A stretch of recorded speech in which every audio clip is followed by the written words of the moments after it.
আপনি আপনার ইফতারি কয়টাকে সামনে সোপে চাটায়ে নিয়ে বসে যান, আর খানাটিকে সামনে রেখে দিয়ে তিন জায়গায় তিন রকমের দোয়াকে আল্লাহ রাব্বুল আলামিন বলছেন ফেলে দিতে পারি না আমি, ফেলি না আমি, ফেলে দিই না আমি, কোনো দিন ফেলি না।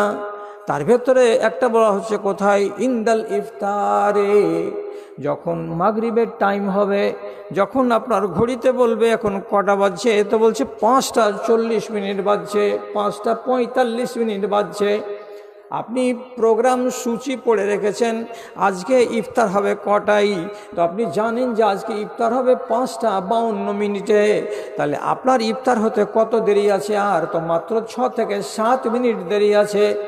আপনি আপনার ইফতারি কয়টাকে সামনে সোপে চাটায়ে নিয়ে বসে যান, আর খানাটিকে সামনে রেখে দিয়ে আপনি আল্লাহ রাব্বুল আলামিনের কাছে একাই একাই এদিক ওদিকের গল্পকে ছেড়ে দিয়ে খানার কি দিয়েছো কি দাওনি, কোনটা দিলে কোনটা দিলে না, ওগুলো হিসাবকে বাদ দিয়ে শুধুমাত্র খানাটিকে সামনে রেখে দিয়ে আপনি আল্লাহ রাব্বুল আলামিনের কাছে একটুখানি ইনকিসারি করে বলুন, পরওয়ারদিগার তোমার বিধানকে মানি বলেই তো জুবানে টাটি দিয়ে রেখেছি, এই আল্লাহ তোমার আইনকে মানি বলে তো সাহারির টাইম থেকে নিয়ে এখন পর্যন্ত পানাহার করিনি, কোনো খাবার খাইনি, এখন সূর্য ডুববে তো খাবো, তো তোমার আইনের তলায় আমি কত মজবুত হয়ে বাঁধা আছি, তোমাকে কতটা আমি মানি রে আল্লাহ। সুতরাং এই মুহূর্তে খানাকে সামনে রেখে ইফতার করার মাত্র 3 মিনিট 4 মিনিট আগে আমি তোমার কাছে আরজি জানাই, আয় আল্লাহ তুমি আমার গুনাহটাকে মাফ করো। গৃহস্থালি পরে চান, বেটার জন্য চাকরি পরে চান, মেয়ের বিয়ে হচ্ছে না ভালো জায়গায় পরে দোয়াটা করেন, কিন্তু আগে নিজেরটা দোয়া করেন। সেটা কি? যে আল্লাহ তুমি আমার শরীরকে ধুয়ে দাও পাপ থেকে, আমাকে তুমি পরিষ্কার করো, আমি পাপী। যদি এই সময়টাকে কোনো মানুষ সুযোগ হিসাবে গ্রহণ করে, বুঝতে পারলেন কথা তো, যদি এইটাকে গ্রহণ করে তাহলে আপনার তকদির চমকে যেতে পারে, আপনার কপাল খুলে যেতে পারে এবং আপনি কামিয়াব হয়ে যেতে পারেন। রোজ বলছেন আল্লাহ তাআলাকে ইফতারির টাইমে, তো যদি দুয়া জানা থাকে তো দুয়াগুলোকে পড়ে পড়ে আপনি বলেন তাও ভালো, যদি দুয়াগুলো জানা না থাকে তো বাংলাতে বলেন সেটাও ভালো। আল্লাহুম্মা গফিরলি মা কদ্দামতু ওয়া মা আখারতু ওয়া মা আসরারতু ওয়া মা আলানতু ওয়া আনতা আলামু বিহি মিন্নি আনতাল মুকদ্দিমু ওয়া আনতাল মুআখিরু ওয়া আনতা আলা কুল্লি শাইইন কাদির। এতে কি বললাম? আই আল্লাহ আমি এর আগে যত গুনাহ করেছি সেগুলোকে মাফ করে দাও, আগামীতে যতগুলো গুনাহ হয়ে যাবে আমার দ্বারাই সেগুলোকেও মাফ করে দাও, যেগুলো আমি লোককে দেখিয়ে করেছি সেগুলোকেও মাফ করে দাও, যেগুলোকে লুকিয়ে করেছি সেগুলোকেও মাফ করে দাও। তুমি আমার আগেরগুলোকেও চেনো জানো এবং পাছেরগুলোকেও তুমি চেনো এবং জানো, তুমি সব জিনিসের উপরে হলে নিয়ন্ত্রক। আপনি যে বলছেন এই কথাগুলো কাকে? যেই আল্লাহ তাআলা নিজের পরিচয় দিয়েছেন কোরআন মাজিদে, এক জায়গায় নয় 10 জায়গায়। কি বলে? ইন্নাহু হুয়াল গফুরুল ওয়াদুদ। একবার হলো। কাকে ডাকছেন আপনি? তো যিনি আসমানে আছেন তাকে ডাকছি আমি। ওনার পরিচয় কি? তো হুয়াল গফুরুল ওয়াদুদ, তিনি অধিক অধিক ক্ষমা দিতে পারেন, ক্ষমাদানকারী এবং অত্যন্ত বেশি ভালোবাসি বাসনেওয়ালা, মুহাব্বতকারী। কাকে? তো তার বান্দাকে। একবার পরিচয় দিয়ে দিলেন আল্লাহ। আবার অন্য জায়গাতে বলছেন ইন্নাহু হুয়াত তাওয়াবুর রহিম। আমার পরিচয় হলো এই যে আমি অধিক অধিক বান্দাদের তওবাকে গ্রহণ করি এবং আমার বান্দাদের উপরে বেশি বেশি পরিমাণে দয়া করি। তাহলে কোরআন মাজিদে কত জায়গায় আল্লাহ রাব্বুল আলামিন নিজের পরিচয় দিয়ে বলছেন আমি তওবা কবুলকারী, কোনো জায়গায় বলছেন আমি ক্ষমা প্রদর্শনকারী, কোনো জায়গাতে আল্লাহ রাব্বুল আলামিন বলছেন আমি অত্যন্ত দয়াশীল, কোনো জায়গাতে আল্লাহ রাব্বুল আলামিন বলছেন আমি অত্যন্ত করুণাময়। তো তার পরিচয় হলো এই, আর তার সামনে আমি ইফতারের টাইমে বলছি এই কথাগুলো আর এই দোয়াগুলো, তো অতগুলো আরবিতে আপনার আসে না, বাংলাতে বলেন। ডানে বসে আছে ভাই, সামনে বসে আছে ছেলে, এদিকে বসে আছে আর কেউ, রোজাদার আরও 5-7 জন আপনার বাড়িতে আছে, তো তারা যদি আপনার দোয়াগুলোকে শুনে নেই, এতে কোনো ক্ষতি আছে কি? কোনো ক্ষতি নাই। আপনি শুধু মিষ্টি মিষ্টি তালে বলতে আছেন আল্লাহ আমাকে মাফ করে দিও, হে আল্লাহ আমার গুনাহ খাতাগুলোকে তুমি বকশে দিও, হে আল্লাহ তুমি আমার রুজিতে বরকত দিও, হে পরওয়ারদিগারে আলাম কিয়ামতের দিন তুমি আমার হিসাবটাকে আসান করে দিও, পরওয়ারদিগারে আলাম যতদিন বেঁচে আছি দুনিয়াতে আল্লাহ ইমানের হালাতে রাখিও, ইমানের হারাতে মরদ দিও। এই কথাগুলো যদি বাংলাতে বলতে থাকেন তো তাহলে মার্জনা যে চাইলেন তো কার কাছে? তো আল্লাহর কাছে। রিজিক যে চাইলেন তো কার কাছে? তো আল্লাহর তাআলার কাছে। তো নবীজি নিজে বলছেন তোমার ইফতারের ক্ষণে যখন তুমি দোয়া করবে এই দোয়াকে ফেলে দেওয়া যাবে না। আর কখন? যখন ঢের রাত হয়ে যাবে, ঢের রাতে সারা দুনিয়া যখন নির্জন হয়ে থাকবে ওই টাইমে তুমি আল্লাহ তাআলাকে ডাকবে। তো নির্জনে বসে যদি আল্লাহকে ডাকা যায় তো সেই দোয়া কোনোদিন রদ হয় না। এবার আপনার গাটাকে পরিষ্কার করতে হবে, আপডেট করতে হবে আপনাকে আপনার শরীরটা। কীরকম করে আমি আপডেট করব? মানে নেকিটাকে বাড়িয়ে নেব আর গুনাহ খাতাকে শরীর থেকে সম্পূর্ণকে খসিয়ে নেব। বড় হোক তবুও, ছোট হোক তবুও, সাগিরা হোক তবুও, কাবিরা হোক তবুও, একটাও গুনাহ আমি শরীরে রাখবো না। আমি একেবারে ওকে আপডেট করে নিব আমার নিজের দেহটাকে। আপনারা তখন বলবেন এতগুলো কথা তো বুঝি না মৌলানা। তো বুঝেন না তো আপনাকে শর্টের উপরে বলে দিচ্ছি যে শিরকের গুনাহ যতই কাঁদবেন কাটবেন মাফ হবে না।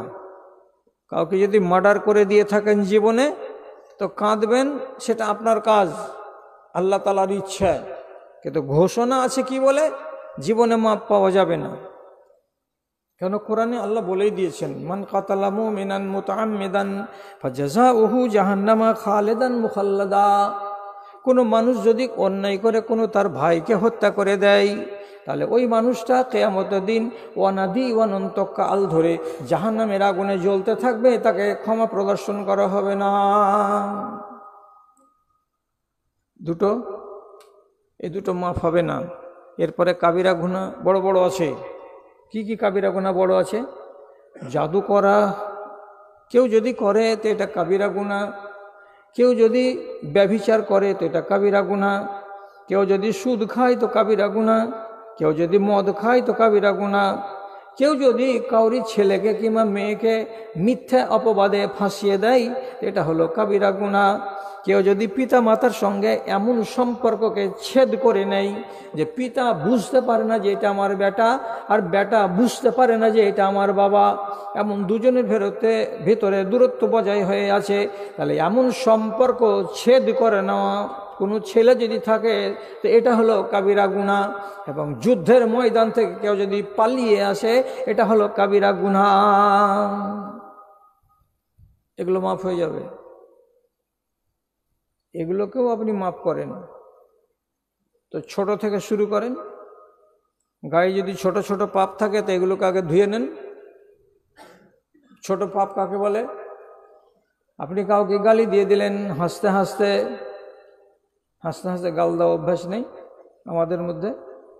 3 বন্ধু যদি এক জায়গাতে থাকে, রেল স্টেশনে বা ট্রেনের ভিতরেই বলেন বা চায়ের দোকানে বসে থাকে, তো বন্ধুর সঙ্গে কথা বলতে গেলে কতটি আলা সালা গালা বলে আপনারা কি জানেন না? হাসতে হাসতে। তো কোনো মুসলমান যদি কোনো মুসলমানকে গাল দেয় তাহলে এটা হলো ফাসেকি কাজ। গুনাহ হলো না তাহলে? নবীজি বলছেন সেবাবুল মুসলিমে ফসুকুন ওয়া কিতালুহু কুফরুন। কোন একজন মুসলমান যদি আর একজন মুসলমানকে গাল দেয় তাহলে এটা হলো কি কাজ? তো ফাঁসে কি কাজ, এটা থেকে আপনাকে উঠতে হবে। এটা সাগিরা গুনাহ। আর সাগিরা গুনাহ কি? এটা মানুষকে আপনি মিশামিশি তার উপরে রাগলেন, রেগে দুটো কথা বলে দিলেন আপনি, এটা হলো অন্যায়, ছোট কাজ, ছোট গুনাহ। আপনি যদি কোনো একটা জীবকে, কোনো একটা জন্তুকে ওয়াহেতুক তার জায়গা থেকে তাড়িয়ে দেন, আরাম করছিল একটা কুকুর কিংবা একটা ছাগল কিংবা একটা ভেড়া, আপনি মিছামিছি অকারণে ওকে ওইখান থেকে তাড়িয়ে দিলেন হেতফেত করে, কোনো কারণ নয়, যুক্তিসঙ্গত। এইভাবে কোনো একটা জানোয়ারের আরামকে হারাম করাটা হলো সাগিরা গুনাহ। কেউ যদি পথ চলতে চলতে কোনো রমণীর দিকে কুনজরে তাকায় তাহলে এটা হলো সাগিরা গুনাহ। কেউ যদি যৌবনকালে কিংবা বৃদ্ধ বয়সে কোনো নারীর শরীরে হাত লাগিয়ে দেয় তাহলে এটা হলো সাগিরা গুনাহ। যদি কেউ কোনো রমণীকে অন্যায়ভাবে চুমু দিয়ে দেয় এটা হলো সাগিরা গুনাহ। এরকম সাগিরা গুনাহ একটা নয়, দুটা নয়, শত শত শত শত সাগিরা গুনাহ আছে। আগে সাগিরাকে মাফ করে নেন। আপনি হয়তো মনে মনে বলবেন এইগুলো গুনাহতে কি হবে যে মৌলভী সাহেব, এত লম্বা জীবন পড়ে আছে, হজে যাব আর 6 বছর পরে, আর যে আল্লাহ তাআলাকে কাবার প্রাঙ্গণে গিয়ে ধরবো, এমন জুত করে ধরবো যে যত গুনাহ আছে সমস্তকে মাফ করে বাড়ি চলে আসব। কাবাতে যাব তারপরে মাফ করব, যদি কাবাতে যাওয়ার আগে দমটা চলে যায় তো কি হবে? হজের ফর্ম ফিল আপ করা আছে, চলে গেছেন জিদ্দা এয়ারপোর্টে, নেমে গেছেন, তওয়াফ করতে চলে আসছেন কাবার দিকে, ট্যাক্সিতে অ্যাক্সিডেন্ট হয়ে গেল, কাবার ঘরকে দেখতেও পেল না, ওখান থেকে হসপিটালের থেকে 18 দিন 20 দিন থেকে তারপরে জ্ঞান যদি একটু করে ফিরল তো ততদিনে হজ শেষ, সাথীরা সব বাড়ি চলে গেছে। তার 1 মাস পরে মাজা ভাঙা শরীর অচল, কেবল শ্বাসটা আছে, এরকম একটা মানুষকে বাড়ির লোক টাকা পয়সাওয়ালা ভালো বলে তারা লোক গিয়ে প্লেনের টিকিট করে আবার ওই হাজী সাহেবকে বাড়ি নিয়ে আসলো। বাড়ি কোথায়? বাড়ি হচ্ছে উত্তর দিনাজপুরের দোমোহনা স্ট্যান্ডের পার্শ্বে একটা গ্রামে। মজলুম বসে আছে বাড়িতে, শুধু দেখছে আপনার দিকে আমার দিকে, এদিকটা চলে না। হজটা করেছেন? করেননি। কাবার কাছে যেতে পেরেছিলেন?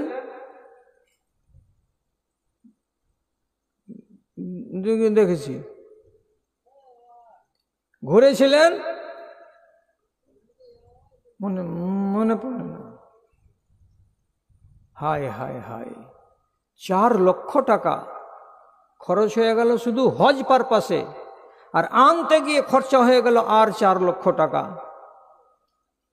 আপনি যে এভাবে নিয়ত করে বসে আছেন যে যত পাপ হবে হোক, কাবাতে যাব, হজ করতে যাব, যে মাপ করিয়ে চলে আসব, যদি তার আগে কোনো দুর্ঘটনা ঘটে যায় তো কি হবে? শুনেন, দুনিয়া ঘুরে বেড়া লোক আমি, কত যে ঘটনা এরকম আমি দেখেছি আর আমি জানি, তো তার শেষ নেই। আমি গ্রামের নাম বলবো না, এই ডাক বাংলা থেকে শুরু করে পাকুড় পর্যন্ত এই এলাকার মধ্যেই আছে। কোনো এক মুসলমান ড্রাইভার, তাকে মৌলানা সাহেব বলতেন মাঝে মাঝে, নমাজের টাইম হলে ভাই গাড়িখানটা ট্রাকটাকে খাড়ো করে দিয়ে বিদেশে আসো, 2 রাকাত নমাজগুলো পড়ে নিবা, তো আল্লাহ খুশি হবে, তোমার রুজিতে বরকত হবে। কথা শুনতো না। আবার মৌলভী সাহেবটাকে এত ভালোবাসতো যে 3 দিনের সফর শেষ করে যেমনি বাড়ি আসবে, মৌলানা সাহেব চলেন চা খাওয়াবো আপনাকে, এই খাওয়াবো আপনাকে, এদিকে আবার ঠিক আছে। কত বুঝাই, কিন্তু বুঝের কথা নেই না। কি হলো? একেবারে উত্তর দিনাজপুরের মেন রোডের উপরে 34 নম্বরে দুর্ঘটনা হলো কি, যে ওর গাড়ির চাকাতে বা ওর গাড়ির বডিতে ধাক্কা লাগলো কোনো স্কুল ছাত্রীর, পাল্টি খেয়ে পড়ে গেল, ছাত্রীটা মরেই গেল। অথচ বেচারির কোনো দোষ ছিল না। জাতিতে ড্রাইভার গাড়ি থেকে নামালো, খালাসিকে ধরলো, জুত করে পিটলো, খালাসিকে পিটে খালাসিকে ছাড়লো, আর ড্রাইভারটাকে কি করলো? আল্লাহু আকবার। মানুষের দিল কত বেরহম হয়।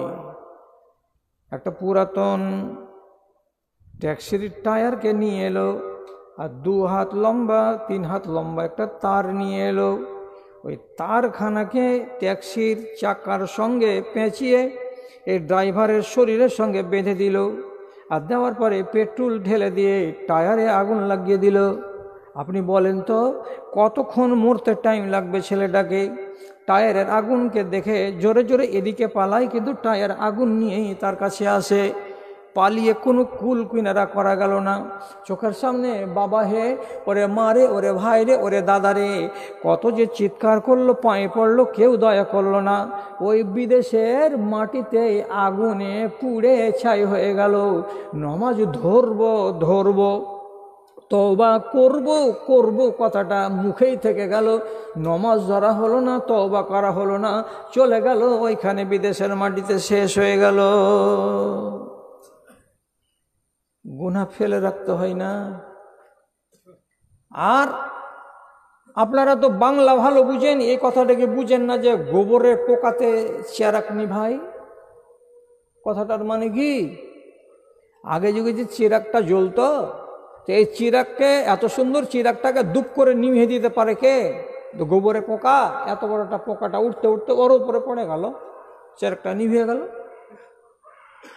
তো এই যে সাগিরা গুনাহকে আপনি বলছেন কি হবে জি, এ যে আপনার সত্যানাশ করে রেখে দিবে, এ কথাটা আপনি বুঝেন না। আজ একটা সাগিরা গুনাহ করবেন, কালকে একটা আর সাগিরা গুনাহ করবেন, 4 দিন পরে আর একটা সাগিরা গুনাহ করবেন। এইভাবে যদি রোজ রোজ দুটা চারটা করে সাগিরা গুনাহ হয়, তাহলে বছরে কতটি সাগিরা গুনাহ হলো? আপনি মাপ নিচ্ছেন না, মাপ করাচ্ছেন না। তাহলে এই হালাতেই যদি মৌত হয়ে যায়, আল্লাহর কসম খেয়ে বলছি ভাইজান, আপনার সাগিরা গুনাহগুলোই আপনার জন্য মহাকাল হয়ে যাবে। কিয়ামতের দিন আপনি রেহাই পাবেন না। আম্মা আয়েশা বলছেন, ওগো এই দেশের মানুষেরা ভালো করে শুনো। তারপরে কি বলছেন? ইয়াকুম ওয়া মুহাক্কিরাতুজ যুনুবে, তোমরা ছোট ছোট গুনাহ থেকে বেঁচে থাকো, সাবধান থাকো। আমরা নবীজির যুগে একটা সাগিরা গুনাহ হয়ে যেতে গেলে এটাকে আমরা নিজেদের নফসের জন্য বরবাদ হয়ে যাবে বলে মানতাম, এত সাংঘাতিক বলে আমরা মানতাম। তোমরা মানবে না? মেনে নাও ছোট গুনাহ কেউ থুইও না গায়ে। বিন্দু বিন্দু বৃষ্টি পড়ে ভরে যায় নদী, বিন্দু বিন্দু বৃষ্টি পড়ে ভরে যায় নদী। পয়সা পয়সা ট্যাক্স নিয়ে দালালের গদি, সেই রূপ তিল তিল মুমিনের দান, সতেজ করিয়া রাখে ইসলামের প্রাণ। যখন পানিগুলো ফোঁটা ফোঁটা হয়ে পড়ে, তখন ফোঁটাটা কতটুকু? তো এতটুকু থাকে। আর এই বিন্দুগুলো পড়ে পড়ে পড়ে পড়ে সেই বিন্দুগুলো এতটুকু হয়। আবার গলি থেকে নেমে ক্যানেলে চলে যায়, ক্যানেল থেকে নেমে নদীতে চলে যায়, নদী থেকে নেমে সাগরে চলে যায়। তাহলে এই বিন্দু বিন্দু পানিগুলোই তো আপনার নহর বানায়, বিন্দু বিন্দু পানিগুলো তো আপনার ক্যানেল বানায়, আর বিন্দু বিন্দু পানিগুলোই তো সাগর বানায়। তো আপনার এই বিন্দু বিন্দু ছোট ছোট সাগিরা গুনাহকে যদি মোচন করে না নেওয়া যায়, তাহলে এই জিনিসটাই আপনার জন্য ভয়ানক কাল হয়ে যাবে। লম্বা না করে একটা ছোট্ট কথা বলি। একটা মাছির কতখানি দাম আছে? চোখের সামনে ঘুরছে, মিষ্টির দোকানে হাজার হাজার মাছি উড়ে বেড়াচ্ছে, আর কোন দাম আছে? অথচ একটা মাছির কারণে একটা মানুষকে জাহান্নামে চলে যেতে হয়েছে। বিশ্বাস হলো না? হযরত সালমান থেকে মওকুফ রিওয়ায়াত বর্ণিত হয়েছে কি, কোনো এক সাহাবী চলে যাচ্ছিলেন এক রাস্তা দিয়ে, তো রাস্তাতে ছিল অমুসলিমদের একটা বুতখানা, সেই বুতখানার সামন দিয়ে যখন এই লোকটা চলে যাচ্ছে, তখন ওইখানকার লোকেরা ওকে বলল যে ভাই, আমাদের দেবীর সামন দিয়ে গত হচ্ছ, তো কমসে কম এই দেবীর সম্মানার্থে কিছু একটা দিয়ে যাও, 10 টাকা 20 টাকা যা যদি হয়, কিংবা তোমার ব্যাগে যদি আঙ্গুর থাকে, সেব থাকে, কিছু দাও আমাদের মাবুদকে। তো লোকটা বলছে যে কিছু তো নাই আমার কাছে যে দিব। তখন ওরা প্রস্তাব দিয়ে বলছে কি, ওয়ালাউ যুবাবান, যদি কিছু না থাকে তোমার কাছে, তাহলে এই যে চোখের সামনে মাছিগুলো উড়ে বেড়াচ্ছে, একটা মাছিকে তুমি থপ করে মেরে দাও, আর মেরে দেওয়ার পরে ওই মাছিটার পাখাটাকে ধরে এমনি করে নিয়ে গিয়ে আমাদের খোদার সামনে রেখে দাও। কেন এটা রাখতে গেলে? বলছে আমার কাছে অন্য কিছু নয়, আর খালি হাত কেমন করে যাব, এই জন্য মাছিটা খোদাকে তোমাদের দিলাম, দাও। হর এতে কি হবে? একটা মাছি দিতে বলছে, থপ করে মেরে মাছিটাকে ওদের খোদার সামনে দিয়ে দিল, রাস্তা পরিষ্কার, চলে গেল বাড়ি। আর একজন এলো, ওকে জিজ্ঞেস করা হলো কোথায় যাবা? বলছে আমি ডাকবাংলা যাব। কিছু দিয়ে যাও আমাদের খোদাকে। ওই কিছু নাই আমার কাছে আমি দেওয়ার মতন। আরে কিছু তো দাও। প্রসঙ্গটা এলো কি, তোমার এটা খোদা, আমার খোদা নয়, তো তোমার খোদাকে আমি কিছুই যদি দিই তো এটা তো আমার ইমানে বাটা চলে আসবে, আমি কেন দিব? শেষে প্রস্তাব দিল একটা মাছি হলেও দিতে হবে। তো বলছে না দিব না, দিব না তো দিব না, তো দিলই না, মাছিও দিল না। কাতালহু, যখন মানুষটা জিদ করলো যে না দিব না, সেখানকার লোকেরা তার গলায় চাক্কু চালিয়ে দিল, তরবারি চালিয়ে দিয়ে লোকটাকে একেবারে সঙ্গে সঙ্গে মেরে শেষ করে দিল। ঘটনা নবীজির কানে গেল। রাসূলুল্লাহ বলছেন আম্মাল আউয়াল ফাওয়া ফিল জান্নাতে ফিন্নারে ওয়া আম্মা সানি ফাওয়া ফিল জান্নাহ। প্রথম যে ব্যক্তিটা মাছিটাকে হালকা মনে করে তাদের মাবুদের সামনে দিয়ে দিয়েছে, তার মানে ওইখানে তার ইমানটা, এই যে সামান্যতম বিশ্বাসে আঘাত লাগলো যে তুমি ওদের মাবুদকে বিশ্বাস করে কেন একটা মাছি দিতে গেলে, এই ভুলের কারণে নবীজি বলছেন এ মানুষটা জাহান্নামী হয়ে গেল।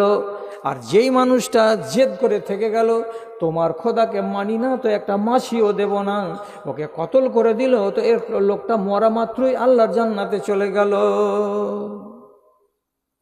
হাদিসটা কত ফেমাস।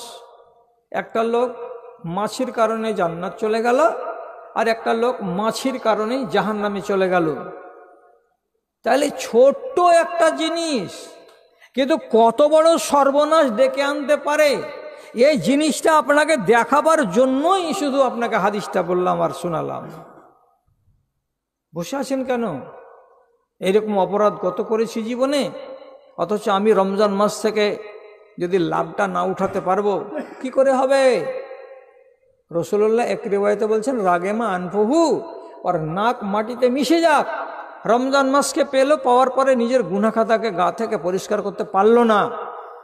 তো তাহলে এটা তো বাস্তবিক কথা। শুধু ইফতারির টাইমে একবার রোজা খোলার টাইমে দোয়া করবে না যে আল্লাহ আমাকে মাফ দাও, আল্লাহ আমাকে মাফ দাও, এটা বললে হবে না দাদা আমার। আর একবার বলেন, কখন বলবেন? দেশের আলেম ওলামা তো আপনাকে এমন করে আতঙ্কগ্রস্ত করে রেখেছে যে হয়তো নিজে একা একাও কখনো হাত তুলেন কি তুলেন না, তো সেটা আল্লাহ তাআলা জানে। সবাই মিলে যদি না তুলবেন সেটা ঠিক আছে, কিন্তু আপনার নিজের একার প্রয়োজনের জন্য আপনি তো কোনোদিন তো আল্লাহর দরবারে যে হাজিরি দিয়ে বলবেন পরওয়ারদিগার আমার দরকার আছে, আমাকে তুমি দাও। কোরআন বলছে সারা দুনিয়ার মানুষকে ডেকে কি, ইয়া আইয়ুহান নাস আনতুমুল ফুকারাউ ইলাল্লাহি ওয়াল্লাহু গানিয়ুন হামিদ।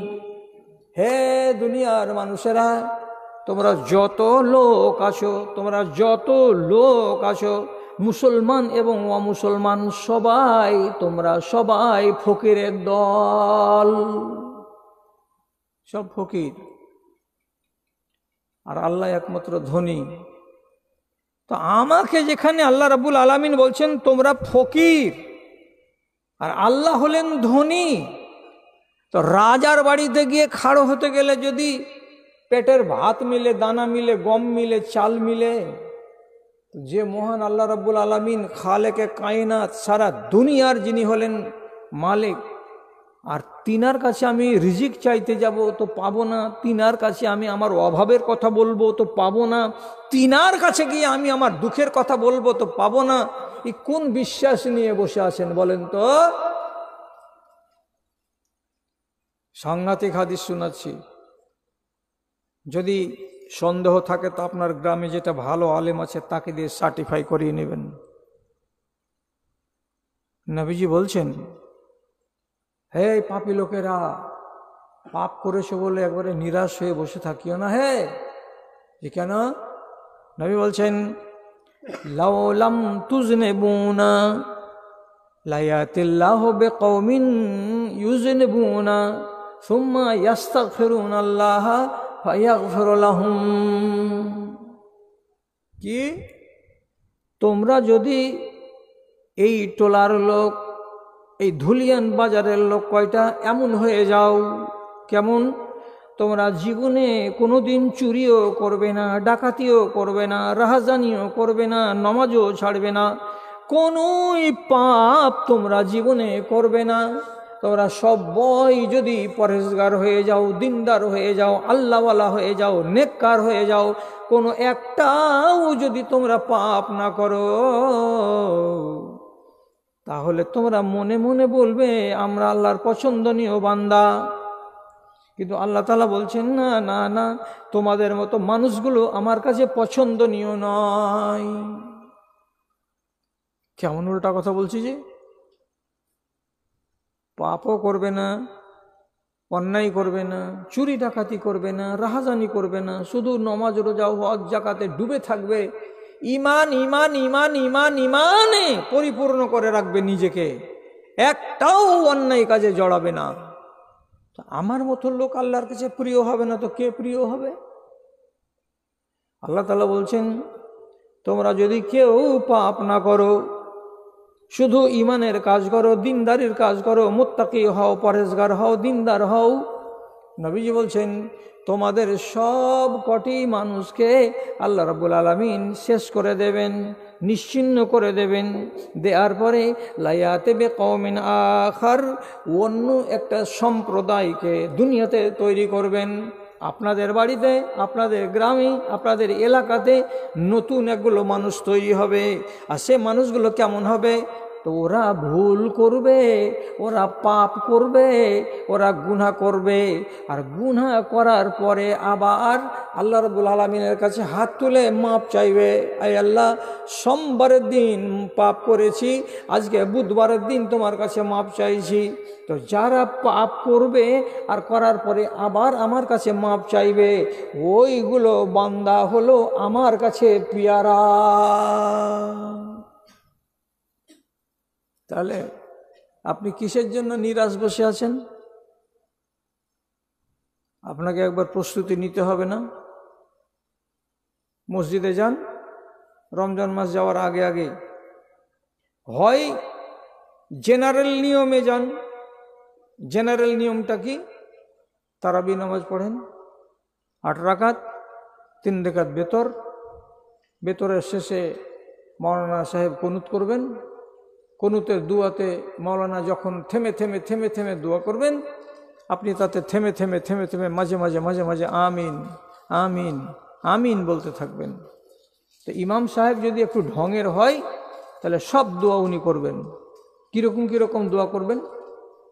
আয় আল্লাহ, যত মুসলমান নর নারী আছে সবকে মাফ করে দাও, আয় আল্লাহ মুমিনিন যত নর এবং নারী আছে সবকে মাফ করে দাও। আয় আল্লাহ যত লোক বেঁচে আছে এবং যত লোক মরে গেছে সবকে তুমি মাফ করে দাও। আয় আল্লাহ তুমি আমাদের রুজির দরজাটাকে উন্মুক্ত করে দাও। আয় আল্লাহ তুমি আমাদের জীবন থেকে কষ্টকে দূরীভূত করো। আয় আল্লাহ তুমি আমাদের ঈমানকে জিন্দা করে রাখো। আয় মালিক পরওয়ারদিগার আলাম, তুমি আমাদেরকে তোমার দ্বীনের উপরে কায়েম রাখো, দায়েম রাখো। এইগুলো কথা ইমাম সাহেব মাঝে মাঝে মাঝে মাঝে বলবেন, আর আপনি তার ফাঁকে ফাঁকে আমিন আমিন আমিন আমিন বলবেন। তাহলে এক ঝাঁক লোক যদি রাতের বেলায় নমাজের শেষ প্রান্তে এসে আল্লাহর কাছে ভিক্ষা চাই, আল্লাহ মাফ করে দাও আমিন, আল্লাহ মাফ করে দাও আমিন, তো রব্বুল আলামিন আপনাদের মতো মানুষগুলোকে রমজানের বদৌলতে মাফ করে দেবেন। আপনার গাটা কিন্তু আপডেট হয়ে যাবে, আপনার শরীরে কোনো পাপ থাকবে না। নিয়মিত করেন। আর একটা পথ আছে, এতগুলো করতে না পারতে গেলে একা একাই করেন। মসজিদে চলে যান, রাত্রি 12টার সময়, 1টার সময়, 2টার সময় 2 রাকাত নামাজ পড়েন। নামাজ পড়ার পরে আল্লাহ তাআলাকে কেঁদে কেঁদে কেঁদে কেঁদে বলেন যে আল্লাহ আমাকে মাফ দাও, আল্লাহ মাফ দাও। কতটি মাফ হবে? কতটি পাপের ক্ষমা পাবেন? নবীজি বলছেন লাউ বালাগা জামবা ইবন আদামা ইলানানিস সামায়ে, কোনো আদমের বেটার পাপ যদি বাড়তে বাড়তে বেশি হতে হতে আসমানের কিনারা পর্যন্ত পৌঁছে যায়, আর এই বান্দা যদি সারেন্ডার হয়ে যায় আমার কাছে, কি বলে সারেন্ডার হলো? পরওয়ারদিগার আমার পাপ যতটি আছে তার চাইতে কোটি কোটি গুণ বেশি তোমার রহমত আছে, তোমার দয়া আছে, আমি নিজেকে আত্মসমর্পণ করেছি তোমার সামনে, তুমি আমাকে মাপ দাও, আমি মাপ নিব এই আশায় তোমার কাছে হাজির হয়েছি। নবীজি বলছেন তোমার পাপ যদি আসমানের কিনারা পর্যন্ত পৌঁছে যায়, আল্লাহ রাব্বুল আলামিনকে মাপ করতে কোনো কষ্ট লাগে না। যদি বলেন যে ঢের রাতে গিয়ে এগুলো করতে পারবো জি মৌলানা, আমরা তো বুঝতে পারছেন কেমন মানুষ, একটা কাজ করতে পারবেন? যদি প্রত্যেক দিন মাগরিবের নামাজের পরে 100 বার বলতে হবে ওই জায়গাতে বসে বসে, আর প্রত্যেক দিন সকালবেলায় ফজরের নামাজ পড়ার পর নিজের জায়গাতে বসে বসে বলতে হবে 100 বার একটা দোয়া।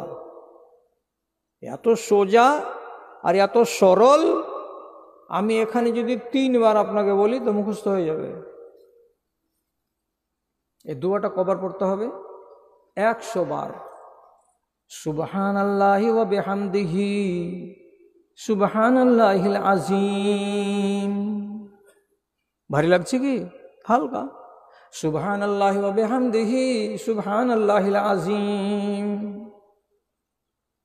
নবীজি বলছেন কোনো মানুষ যদি এই দোয়াটাকে 100 বার সকালে পড়ে, 100 বার বিকালে পড়ে, তো এর বদলা কি পাবে সে?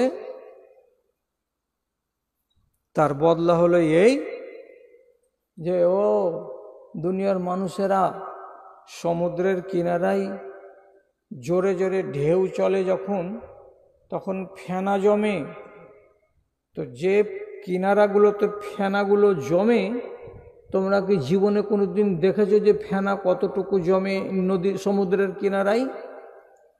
আপনারা কেউ দেখেননি, আমার চোখে আমি দেখেছি, আরও অনেক ভাই দেখেছেন যারা কেরালা ঘুরেছেন, যারা হয়তো উড়িষ্যাতে সমুদ্রের পুরীর বিচ দেখতে গেছেন তারা দেখেছেন। জোরে হাওয়া চলতে গেলে যখন হাওয়া বসে যাবে তখন সমুদ্রের কিনারাতে 10 মাইল 20 মাইল 30 মাইল লম্বা হয়ে কিনারা কিনারা, এদিকে 1 মাইল 1.5 মাইল চওড়া হয়ে এরকম মুঠোন হাত কিংবা 1.5 হাত মোটা হয়ে রঙিন ফেনা জমে থাকে। কি আছে? কিছুই নাই, শুধু ফেনা আর ফেনা আর ফেনা। এত লম্বা লম্বা এলাকা জুড়ে ফেনা পড়ে আছে।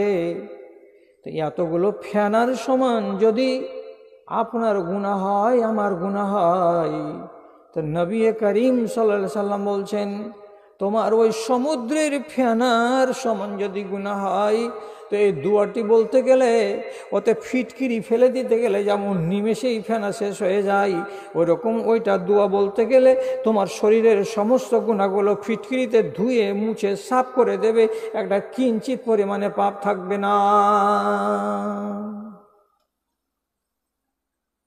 করেন না? আর 10 দিন আছে, পেয়ে যাবেন মাপ। আর যদি আমার কথা শুনে এ কাজটা করতে যান, করে নেন, আর একটা লাভ হবে। কি লাভ? এই মাসটা হলো ট্রেনিংয়ের মাস। আগামী দিনে আর এটাকে আপনি ভুলতে পারবেন না। যদি নমাজ ধরা অভ্যাস ছিল না, এই মাসে ধরেছেন, পরের মাসে আর ছাড়তে পারবেন না। যারা নেশাখোর লোক, রমজান মাসে সারাটা দিন বিড়ি খায় না, সিগারেট খায় না, তিরঙ্গা খায় না, না খেয়ে যে চলে গেল 12 ঘন্টা, 13 ঘন্টা, এটাই হলো সুযোগ। আগামী দিনে মোটেই খাবো না। মানুষ যখন কোনো জিনিসকে অভ্যাস করে তখন ধীরে ধীরে ধীরে ধীরে অভ্যাস হয়। মানুষ যখন ওটাকে ছাড়বে তখন ওকে ধীরে ধীরে ধীরে ধীরে ছাড়ার অভ্যাস করতে হবে, একই দিনে ছাড়া যাবে না। পাপকে যদি ছাড়তে চান তো পাপ থেকে নিজেকে সরিয়ে আনার সুবর্ণ সুযোগ থাকে কোন মাসে? এই রমজান মাসে।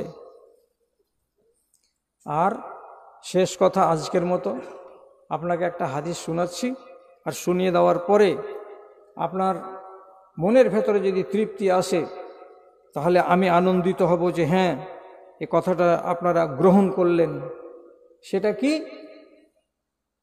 যদি আপনি নিজেকে এমন পাপের সঙ্গে জড়িয়ে রাখেন যেই পাপটা আপনি বাদে আর অন্য লোক জেনে নেই। শুনতে পেলেন? বুঝতে পারলেন?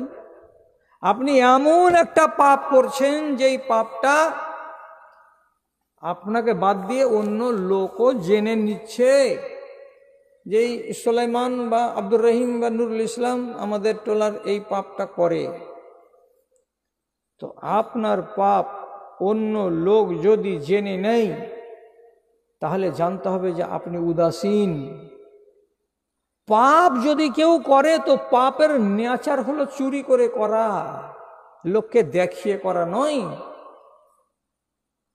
আর যদি কেউ দেখিয়ে করে, যেন আমি দেখিয়ে করব, তো এটা ভয়ানক হয়ে গেল না? চুরিটা বড় না ডাকাতিটা বড়? আপনাকে আমি কি বুঝাতে পারবো? চুরি হয় রাতে মালিককে না জানিয়ে, আর ডাকাতি হয় দিনের বেলায় মালিকের সামনে পিস্তল ধরে। চাবিটা দিবি না জান দিবি? তাহলে এটা বড় না এটা বড়? ডাকাতিটা হলো সব চাইতে বড়। কেন? যে ওপেন এটা হচ্ছে। তো আপনি পাপ করবেন যেটাই করেন না কেন, রাতের অন্ধকারে করবেন বা দিনে লুকায়িতভাবে করবেন, আমি আপনি অন্য কেউ যেন জানতে না পারে, এটা হলো পাপ করার নিয়ম। কিন্তু এখন কি পাপ হচ্ছে? ওপেন।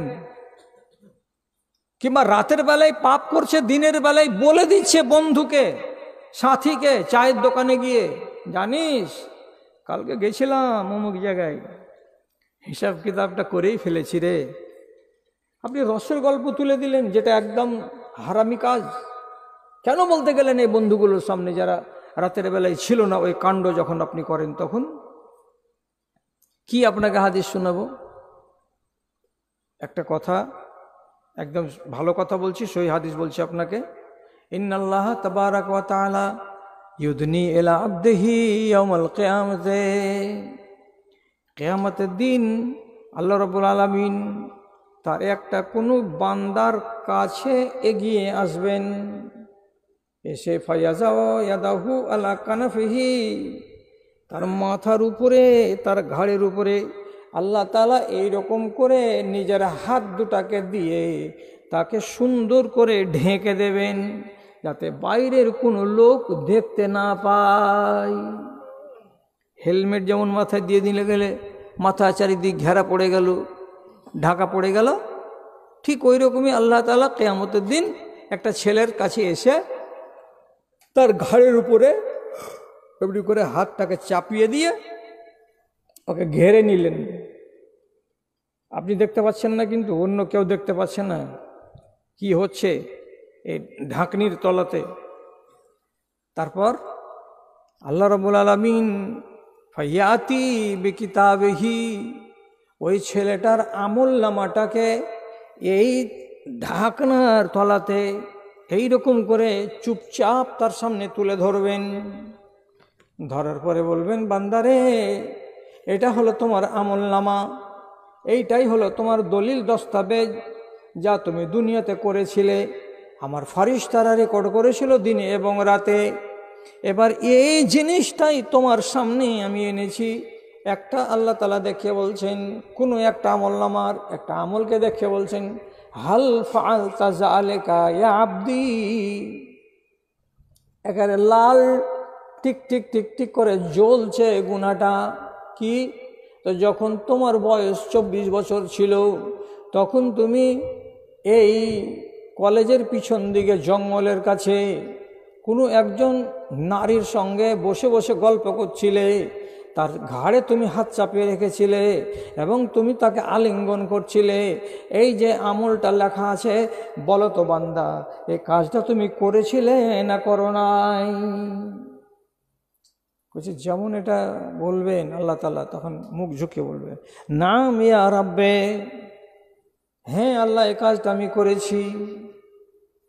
এটা থাকলো।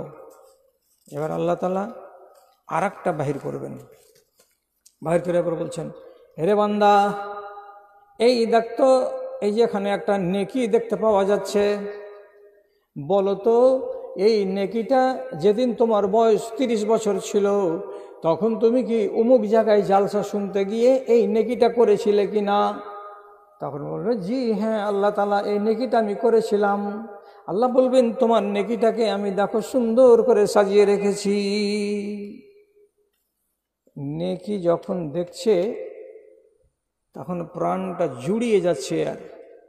আর যেমনি জুড়িয়ে যাচ্ছে, সাথে সাথে আল্লাহ তাআলাকে সেজদা দিয়ে বলছে, আল্লাহ তোমার শুকরিয়া আদায় করছি যে তুমি আমার পুণ্যটাকে এভাবে লিখে রেখেছ। তো আল্লাহর সামনে সিজদা দিয়ে দিল। আর যখনই পাপেরটা আসছে, তখন চোখ মুখে শুকিয়ে দিয়ে বলছে, সুবহান আল্লাহ, এসবই কিছু লেখা আছে গো। যখন 1 থেকে 2, 2 থেকে 3 পাপ আল্লাহ তাআলা তার সামনে পেশ করছেন, আর স্বীকারোক্তিটা নিচ্ছেন যে তুমি কি এই কাজ করেছিলে বান্দা, তো ছেলেটাও কিন্তু ঝামেলা না করে, বিতর্ক না করে, সোজা সোজা ভাষাতে বলছে, নাম ইয়া রাব্বে, হ্যাঁ আল্লাহ, আমি এই পাপ করেছি। এইবার তখন মুখ শুকিয়ে দেওয়া লোকটাকে আল্লাহ তাআলা বলছেন, বান্দা মুখ শুকায়ও না, তোমার খুশির খবর আছে। কি খবর খুশির? আল্লাহ তাআলা বলছেন, সাতারতাহু ফিদ দুনিয়া ফাসাতারতু লাকা ফিল আখিরাতে ওয়া গাফারতু লাকা যামবাকা। তুমি এমন পাপীর পাপী যে দুনিয়াতে পাপটা করেছিলে ঠিকই কথা, কিন্তু রাতের বেলার পাপ তুমি দিনের বেলায় কাউকে জানতে দাওনি। তোমার কোনো বন্ধু জানে না, তোমার কোনো বান্ধবী জানে না, তোমার কোনো সঙ্গী জানে না। তুমি রাতের বেলায় একাই পাপ করে নিয়েছো, আবার একাই পাপ করে সেটাকে তুমি নিজেই চেপে রেখে দিয়েছো তোমার অন্তরে, কেউ জানতে পারেনি। তো পাপটাকে যখন তুমি লুকিয়ে রেখেছিলে, কাউকে জানতে দাওনি, তখন আমি আল্লাহ রাব্বুল আলামিন তোমার এই পাপটাকে আমিও লুকিয়ে রেখেছিলাম, আমিও কাউকে জানতে দিইনি। এবার তাল মিলল কোথায়? যে তুমি যখন আমার সামনে খাকসার হয়ে যখন স্বীকার করে নিলে যে হ্যাঁ মালিক, এটা আমি করেছিলাম, এটা আমার ভুল হয়েছে, তো আমি তোমার এই ভালো গুণটাকে দেখেই, আমি তোমার এই সুন্দর স্বভাবটাকে পছন্দ করে, যে তুমি লুকিয়ে রেখেছিলে তোমার পাপকে, তার জন্য আমি তোমার এই লুকিয়ে রাখা পাপকে ক্ষমা করে দিয়েছি। যাও, এই পাপের কারণে তোমাকে নরকে পাঠাবো না, আমি তোমার জন্য জান্নাতের দরজা উন্মুক্ত করেছি, আমার জান্নাতে যাও। কি হলো? পাপ কি করবেন? এবার গ্রামবাসীকে বলবেন না লুকিয়ে লুকিয়ে নিজের কিসে রেখে দিবেন? ঢং তো থাকা চাই। ব্যভিচার করার ঘটনা বন্ধুকে বলে লাভ কি হবে? কারি মোবাইল চুরি করে নিয়েছো, তো মোবাইল চুরি করে এনে আরেকজন বন্ধুকে বলে কি লাভ হবে? নিজের বদনাম তো পরের কাছে যাচ্ছে। বুঝতে না পারলে একদম সোজা সোজা কথাতে বলছি, কিয়ামতের দিন আল্লাহ রাব্বুল আলামিন দুজন মানুষকে চোখের কোণায় দেখতে পারবেন না। কে দুটা মানুষ? তো দুটা মানুষের দিকে একটু লক্ষ্য করেন, খালি শিক্ষার জন্য বলছি আপনাকে। ইন্না আশাদ্দান নাসে ইয়াউমাল কিয়ামাতে মানজিলাতান রাজুলুন লাহু ইমরাতুন ইউফজি ইলাইহা ওয়া তুফজি ইলাইহি সুম্মা ইয়াকশিফু সিররা সাহিবুহুমা আলাল আখিরে। কোন বেটা ছেলেটা সব থেকে জঘন্য নোংরা, যার দিকে আল্লাহ তাআলা নজর তুলে তাকাতে রাজি নন? কে সেই লোক? জবাবে কি আসছে? বলছে এমন একজন ছেলে, যে ছেলেটা হালাল টাকা দিয়ে কোন একটা স্ত্রীকে, কোন একটা মেয়ে ছেলেকে বিয়ে করে বিবি বানিয়ে বাড়ি নিয়ে এসেছিল। বাড়ি নিয়ে আসার পর তাকে স্ত্রী হিসাবে ব্যবহার করবে, ভোগ করবে বলে তাকে ঘরের ভেতরে নিয়ে গেছে। রাতের বেলায় সোহাগ রাত, নতুন দুটো মুখ, এবার গল্প করলো, এই হলো সেই হলো, হেন হলো তেন হলো, যাহা কিছু হলো রাতের বেলায় মিয়া বিবিতেই হলো। এই কথাগুলো পরের দিন সকালবেলায় ছেলেটা ধুলিয়ান বাজারে ডাকবাংলার মোড়ে দুজন বন্ধুর সঙ্গে দেখা হলো। হাসতে হাসতে গল্প জুড়লো, কিরে বন্ধু বিয়ে করেছিস কি না? হ্যাঁ করেছি। সোহাগ রাত হয়েছে কি না? যে হ্যাঁ হয়েছে। কেমন হলো বল। এইবার এই বেকুপের বেটা ওই বন্ধুদের সামনেই রাতের বেলায় বিবির সঙ্গে কি ঘটনা ঘটেছে, কেমন ঘটনা ঘটেছে, কিভাবে ঘটেছে, কথাগুলো এক এক এক এক করে ব্যক্ত করতে লাগলো। এটা ছিল ইজ্জতের কথা, যেটা ঘরের ভেতরে থাকা। কিন্তু সেই আমানতের কথাগুলোকে এই বেকুব লোকটা খেয়ানত করে গ্রামবাসীকে বলতে গেল। আল্লাহ রাব্বুল আলামিন নাই বলছেন, এই বেকুবটাকে কিয়ামতের দিন আল্লাহ রাব্বুল আলামিন কোনোদিন নজর দিয়ে তাকাবেন না রহমতের। কেন? যে তুমি তোমার ভেদটাকে ঘরের ভেতরে ভেদ করে চেপে রাখতে পারোনি, গ্রামবাসীর সামনে খুলে দিয়েছিলে। আর খুলে দেওয়া জিনিসকে আল্লাহ তাআলা পছন্দ করেন না। এই জন্য তুমি হলে আল্লাহর নজরে সবচাইতে নোংরা মানুষ। উল্টিয়ে দিন ঘটনাটাকে, যদি কোনো এমন নারী হয় যে নারী নিজের স্বামীর সঙ্গে সোহাগ রাতে মিলিত হয়েছে, তাদের কি ঘটনা ঘটেছে, কেমন ঘটনা ঘটেছে, এই কথাগুলোকে যদি শ্বশুর বাড়ি থেকে গিয়ে পরের দিন 3 দিন পরে তার বান্ধবীদের সামনে গিয়ে হাসতে হাসতে ব্যক্ত করে দেয়, তাহলে আল্লাহ রাব্বুল আলামিনের নবীর ফরমান অনুযায়ী এই মহিলার মতো বদতরিন মহিলা আর আল্লাহর দুনিয়াতে কেউ নাই। কেন? যে যেটা ছিল আমানতের জিনিস, গোপনে থাকার জিনিস, গোপন জিনিসটাকে গ্রামবাসীর সামনে খুলে দিয়েছে, প্রকাশ করে দিয়েছে। আর আল্লাহ তাআলা এটা পছন্দ করেন না। তার জন্য এই মহিলাকে এমন একটা দূর প্রান্তে খাড়া করে রাখা হবে যে ওইখান পর্যন্ত কোনো মানুষ তার কাছে আর যাবে না। খুলবেন কেন ভেদের কথা? যা অন্যায় করব সে অন্যায় লুকিয়েই থাকবে আমার ভিতরে, আমি কাউকে জানতে দেব না। এইটাকে আল্লাহ রাব্বুল আলামিন বলছেন, আমি আমার গুণ দিয়ে তোমাকে মাফ করব। সুতরাং পাপ আল্লাহ না করে আপনার দ্বারাই হয়, আর যদি হয়ে যায় তাহলে সেই পাপ ঢাকা থাকবে, কোনো লোক জানতে পারবে না। সুবিধা কি হবে? যদি দুনিয়াতে মার্জনা করতে যান, তো মার্জনা চাইতে গেলে আপনি একাই পাপ করেছিলেন, একাই আসামির বেশে আল্লাহর দরবারে যাবেন আর আল্লাহর সামনে একাই কথা বলবেন, ঝামেলাটা শেষ। আর যদি আপনি অপরাধ করতে গিয়ে 5 জনকে সাথে করে নিয়ে অপরাধ করে থাকেন, বলাৎকারই যদি হয় ধরে নেন, বা মদ্যপান করাই যদি হয় ধরে নেন, 5 জনে মিলে 1 বোতল মাল কিনে ভাগাভাগি করে খেয়েছেন, রাতের বেলায় মাপ চাইতে যাবেন আল্লাহর মসজিদে, পরওয়ারদিগার এই হলো ওই হলো, ওয়াজ শুনেছি আলেম ওলামাদের মুখ থেকে, তাতে থেকে আমি লাঞ্ছিত, আমার মনের ভেতরে অনুশোচনা এসেছে, আমি এবার মাপ চাইছি তোমার কাছে। সেই দিন কিন্তু এই মাপ অত সহজে হবে না। কেন? যে তুমি পাপ করার কালে আরও 4টা লোককে শরিক করেছো পাপে, এই 5 জন মিলে জুলে পাপ করেছো, এই পাপটা তারাও জানে, তুমিও জানো। কাজে একাই কেন পাপের মাপ চাইতে এসেছো?